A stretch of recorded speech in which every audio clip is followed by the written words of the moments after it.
चलो, तो कल की क्लास में हम लोगों ने क्या देखा था, स्क्वायर रूट की भाग विधि, है ना, या division method of square root, है ना। अच्छा, ये बात हुई थी कि स्क्वायर रूट का जो डिवीजन मेथड है उसकी हमको ज़रूरत क्यों पड़ी, ठीक है। तो एक जो हमारा तरीका था फैक्टराइजेशन मेथड वाला, वो कभी कभी हमको बहुत कठिन बना देता है हमारे लिए सवाल, ठीक है। तो उसको थोड़ा सा सरल करने के लिए हमको भाग विधि की ज़रूरत पड़ी। कल हमने एक दो सवाल देखे थे, आज हम उसके बारे में और सवाल देखते हैं, ठीक। तो जैसे मान लो हमारे सामने सवाल लिखा हो कि find the under root of 324 या 324 का वर्गमूल ज्ञात करो, ठीक। तो किस मेथड से अभी फिलहाल हम पढ़ रहे हैं, डिवीजन मेथड। जब तुम डिवीजन मेथड खूब सारा जान जाओगे तो तुम इसी मेथड से निकालोगे, क्योंकि ये सरल पड़ता है, ठीक है। आओ देखते हैं। अच्छा, इससे पहले हम लोग कल जब सवाल लगा रहे थे तो एक बात ये कर रहे थे कि जैसे इसके इकाई में क्या है, 4 है, तो किसका किसका गुणा करके मिलेगा, है ना। तो एक बार जरा हम उसको देख लेते हैं। जब कभी ये बात हम करते हैं कि इकाई के अंक में क्या मिल रहा है, ठीक है, तो जब तुम अभी तो खैर छोटे हो, जब बड़े हो जाओगे या कोई कंपटीशन की क्लास में बैठोगे तो वहाँ तुमको यूनिट डिजिट के कॉन्सेप्ट पढ़ाए जाएंगे, बहुत सारी इसमें बातें बताई जाएंगी, ठीक है। लेकिन अभी हम थोड़ा सा वहाँ से उठाते हैं, तुमको थोड़ा सा यूनिट डिजिट का कॉन्सेप्ट बताते हैं कि क्या होता है ये। इसका मतलब ये हुआ कि किसी का हम किसी से गुणा करें, ठीक है, या हम कोई मैथमेटिकल ऑपरेशन करें, ठीक है। मैथमेटिकल ऑपरेशन जानते हो सब लोग, 4 तरह के होते हैं, प्लस, माइनस और गुणा और भाग, ठीक है। ये मैथमेटिकल ऑपरेशंस होते हैं। तो हमने कहा कोई भी हम मैथमेटिकल ऑपरेशन करें, ठीक है, उससे हमको जो आंसर मिल रहा है उसमें इकाई का अंक क्या आ रहा है, ठीक है। इसी की तरह कुछ और बहुत सारी बातें हो, तो जब बड़े हो जाओगे तब उसको सीखोगे। फिलहाल अभी हम तुमको थोड़ी सी बात बताते हैं। हम इसको कहते हैं कॉन्सेप्ट ऑफ यूनिट डिजिट, ठीक है, या इकाई अंक की अवधारणा। क्या होता है ये बात समझो। हमने कहा यहाँ पे हम जो मैथमेटिकल ऑपरेशन ले रहे हैं वो ले रहे हैं मल्टीप्लाई, यानी कि गुणा, ठीक। बात समझ में आ रही है। मोटा मोटा ये समझो कि 2 अंकों का अगर हम गुणा कर रहे हैं तो हमको जो मिल रहा है उसमें इकाई का अंक क्या है, ठीक। हम जरा ये जाने, अभी इसका हम यहाँ पे उपयोग करेंगे। और कॉन्सेप्ट का मतलब मोटा मोटा ये होता है कि हम कोई चीज़ सीखें और उसको बाद में कहीं इम्प्लीमेंट करें या कहीं उसका हम उपयोग करें, ठीक। ये मतलब होता कॉन्सेप्ट का। तो आओ हम थोड़ा सा सीखते हैं। हमने कहा अगर 1 का बेटा 1 से गुणा करेंगे तो कितना मिलेगा, 1 या 1। 2 का 2 से मल्टीप्लाई करेंगे तो 4 या 4। फिर 3 का 3 से करेंगे तो 4 का 4 से करेंगे तो 16 या 16। अब देखो 16 में यूनिट डिजिट कितनी मिली तुमको, 6, ठीक, या 6। अब कभी हमसे कोई पूछे बताओ यूनिट डिजिट 6 मिल रही है तो हम किसका किसका मल्टीप्लाई करें, तुम्हारे दिमाग में आना चाहिए कि 4 का 4 से मल्टीप्लाई करो। आ रही बात समझ में। 4 का 4 से मल्टीप्लाई करोगे तो 16 मिलेगा, उसमें यूनिट डिजिट होती है 6, ठीक। कोई दिक्कत तो नहीं। फिर देखो 5 का 5 से गुणा करोगे तो 25, यूनिट डिजिट में क्या आया, 5, ठीक। 6 का 6 से मल्टीप्लाई करोगे तो 36, यूनिट डिजिट 6, वेरी गुड। 7 का 7 से मल्टीप्लाई होगा तो 49, यूनिट डिजिट कितनी, 9। अब देखो यूनिट डिजिट 7 में भी 9 मिल रही है और यूनिट डिजिट 3 में भी 9 मिल रही है, ये बात तुम लोगों ने ध्यान दिया। और देखो 4 का 4 से कर रहे हो तब भी 6 मिल रही है यूनिट डिजिट। यूनिट डिजिट मतलब क्या, इकाई वाला अंक, ठीक। और 6 का 6 से मल्टीप्लाई कर रहे हो तब भी यूनिट डिजिट क्या मिल रही है, 6। तो ये बात हमको ध्यान रखनी है कि कभी अगर इकाई के अंक में 6 आता है या 6 आता है तो हमारे दिमाग में क्या आएगा कि 4 का 4 से मल्टीप्लाई कर लें या 6 का 6 से मल्टीप्लाई कर लें। आ रही बात समझ में। 7 का 7 से मल्टीप्लाई किए थे तो 49 आया, ठीक। तो इसमें भी यूनिट डिजिट कितनी आई, 9 आई। और 9 कहाँ मिल रहा है, देखो 3 का 3 से करने पे 9 मिल रहा है। तो कभी 9 आए तो हमारे दिमाग में क्या आना चाहिए, 3 आना, 3 आना चाहिए और 7 आना चाहिए, ठीक। इसके बाद देखो जब 8 को 8 से मल्टीप्लाई किया है तो 64 आया है। यूनिट डिजिट में कितना है, 4 या 4। और देखो 4 कहाँ से आया है, 2 का 2 से मल्टीप्लाई किया, 2 का 2 से मल्टीप्लाई किया। आ रही बात समझ में।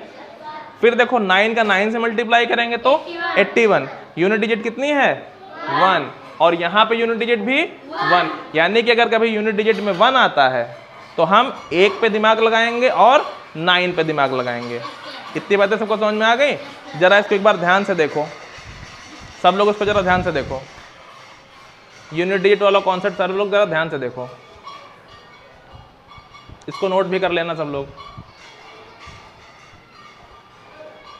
ऐसा करो, इसको सब लोग नोट कर लो अपनी कॉपी में। हाँ भाई, तो सबने ये नोट कर लिया, ठीक। अब इसके आगे चलते हैं, ठीक है। इसका उपयोग कहाँ होना है वो हम देखते हैं। मान लो ये हमारे सामने सवाल लिखा था, 324 का हमको वर्गमूल निकालना था या स्क्वायर रूट ऑफ 324 निकालना था। पहला काम क्या करना है, हमको जोड़ा बनाना है, ठीक। और ये हमको अकेले मिला। अब हमने क्या कहा था कि सेम अंक का गुणा करना है। देखो यहाँ पे कितना मिला, 3। तो देखो 3 कब मिलेगा, 1 का 1 से गुणा करेंगे तो 1 मिल रहा है, और लेकिन 2 का 2 से गुणा कर रहे हो तो 4 मिल जा रहा है, जो कि 3 से बड़ा है। तो क्या माना जाएगा, 1 का 1 से गुणा ना। तो देखो 1 का 1 से हम गुणा करेंगे और आएगा कितना, वो 1 ही तो आएगा, ठीक। वो 1 ही आएगा, और वो 1 हम यहाँ पे भी लिखेंगे इस तरह से। बात समझ में आ रही है। हमने 1 का 1 से गुणा किया, क्यों, क्योंकि यहाँ 3 था। अगर हम 2 का 2 से गुणा करते तो वो हमको 4 देता, जो कि 3 से ज़्यादा हो जाता, तो गलत हो जाता। तो हमने 1 का 1 से गुणा किया, देखो 1 का 1 से गुणा किया और आया कितना, 1। और वही चीज़ हमने यहाँ पे भी लिखी, ठीक है। जो हम यहाँ लिखते हैं वही चीज़ यहाँ पे भी लिखते हैं, 3 बार लिखा जाता है। अब वो बात अलग है कि यहाँ पे 1 ही आया है, तो यहाँ भी 1 लिख गया। अब देखो क्या करना है, हमको आगे बढ़ते हैं। इसमें हमको लगाना है प्लस का चिन्ह और इसमें हमको लगाना है माइनस का चिन्ह। बहुत ध्यान से समझना है। इसको जोड़ोगे तो 1 1 2, 3 में से 1 घटाओगे तो कितना मिलेगा, 2। इतनी बातें हो गई। अब ये पूरा जोड़ा जो हमारा था इसको हम उतार लेंगे नीचे, कितना हो जाएगा, 224। अब हमारा ये जो हमने यूनिट डिजिट का कॉन्सेप्ट पढ़ा है ये हमारी सहायता करेगा। यहां पे बताओ यूनिट डिजिट में क्या है, क्या है यूनिट डिजिट में, बोलो 4 है। तो बताओ 4 हमको कहां कहां से मिल रहा है, जरा ध्यान दो। एक तो 2 का 2 से मल्टीप्लाई करने पे, और एक 8 का 8 से मल्टीप्लाई करने पे। यानी कि हमारा ये कॉन्सेप्ट क्लियर हो गया कि ये जो 2 लगा है हमारे सामने, ठीक है, इसको या तो हम 2 से मल्टीप्लाई करेंगे ऊपर नीचे, और या तो फिर 8 से मल्टीप्लाई करेंगे ऊपर नीचे, तभी तो हमको यहाँ पे 4 मिलेगा। क्या ये बात सबको समझ में आई? क्यों हमने यहाँ या तो 2 लिया या तो 8 लिया, क्यों? क्योंकि यहाँ की यूनिट डिजिट 4 है। बात समझ में आ रही है। और 4 हमको मिलेगा कहाँ कहाँ से, या तो 2 को 2 से मल्टीप्लाई करेंगे तो 4 मिलेगा, और या तो 8 को 8 से मल्टीप्लाई करेंगे तो 4 मिलेगा। वो हमने दोनों यहाँ पे लिख लिया। ये दो तो हमारे पास पहले से ही था, इसके साथ या तो हम 2 जोड़ेंगे या तो 8 जोड़ेंगे। जरा देखते हैं क्या जोड़ना सही रहेगा। आओ, 2 को 2 से मल्टीप्लाई, 2 2 जा 4, 2 2 जा 4, ये 44 तो इससे बहुत कम है। जरा 8 वाला भी चेक कर लें, 8 8 जा 64, कैरी 6, हासिल 6, 8 दूना 16, 16 6 22। अरे वाह, ये देखो कितना मिल गया, 224। यानी कि हम किसका उपयोग करेंगे यहाँ के लिए, 8 का। बात आई समझ में? तो हम एक 8 यहाँ लिखें, दूसरा 8 यहाँ लिखें, और वही 8 तीसरा यहाँ लिखें। किसी को कोई दिक्कत? अब 28 को 8 से गुणा किए हो तो कितना मिला है, 224। आई बात समझ में? ये हमने ये किया। इधर कौन सा चिन्ह लगता है, प्लस का, इधर कौन सा, माइनस का। अब 224 में से 224 घटाओगे तो कुछ नहीं बचेगा, ठीक। और इसके आगे सवाल भी नहीं है, यानी कि हमारा काम यहाँ पे खत्म हुआ। और हमारा उत्तर कितना मिला, 18। अगर इसके आगे और सवाल होता या और डिजिट्स होती तो हम क्या करते, वही काम इसको जोड़ के नीचे लिखते, 8 8 16 और 2 1 3। फिर यहाँ हम ढूंढते इकाई अंक के हिसाब से।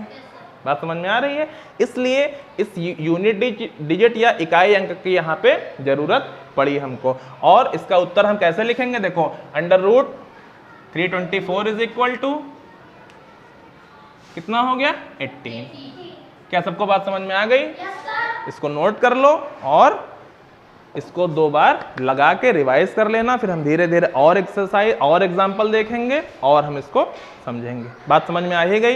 पहले 1 से गुणा किया क्योंकि यहाँ 3 था, 2 से करते तो 4 हो जाता, ठीक। 1 का 1 से गुणा किया, यहाँ पे जोड़ा इसको तो 2 आया, यहाँ जोड़ेंगे यहाँ घटाएंगे। यहाँ घटाया तो 2 आया, फिर ये पूरा पूरा जोड़ा उतार लिया। फिर हमने देखा यूनिट डिजिट में 4 था, ठीक, 4 या तो 2 से 2 को मल्टीप्लाई करने पे मिलता है, वहां से हमने देखा, या 8 को 8 से मल्टीप्लाई करने पे मिलता है। तो हमने 2 से भी चेक कर लिया और 8 से भी चेक कर लिया। 8 से हमने देखा कि वही डिजिट मिल रही थी, 2 से कर रहे थे तो छोटा था, तो चुपचाप यहाँ 8, यहाँ 8 और यहाँ 8 और यहाँ लिख के इसको सॉल्व कर दिया। तो हमारा ये जो ऊपर जो लिखा होता है यही हमारा आंसर होता है। ठीक।